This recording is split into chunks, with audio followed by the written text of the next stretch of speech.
இனி வணக்கம் உறவுகளே. குட்டிக்கதை 215 ஆப்பிரிக்காவில் இருந்து நான் டாக்டர் பிரமீளா நாகேஸ்வரராஜ். குடியை கெடுக்கும் என்று சொல்லி பாருங்கள், யாருமே கேட்க மாட்டார்கள். மதுவுக்கும் அசிடுக்கும் பெரிய வித்தியாசம் இல்லை.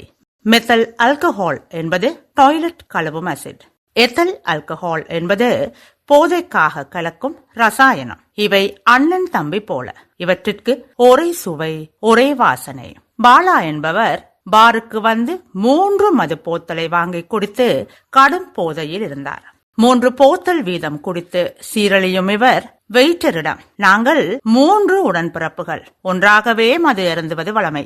நாங்கள் பிரிந்தாலும் குடி நம்மை சேர்த்து வைத்திருக்க சத்தியம் செய்திருக்கிறோம். எங்களில் யார் மது அருந்தினாலும் அவர் மற்ற இருவருக்கும் சேர்த்தே குடிப்போம் என்றிருக்கிறார்.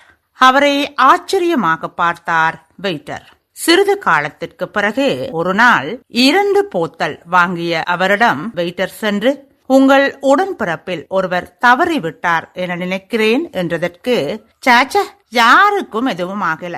இன்று முதல் நான் குடியை நிறுத்திவிட்டேன். இந்த 2 போத்தலும் அவர்களுக்கானது என்றிருக்கிறார். குடிகாரன் பேச்சு விடிஞ்சா போச்சு. கதைகள் தொடரும். நன்றி, வணக்கம்.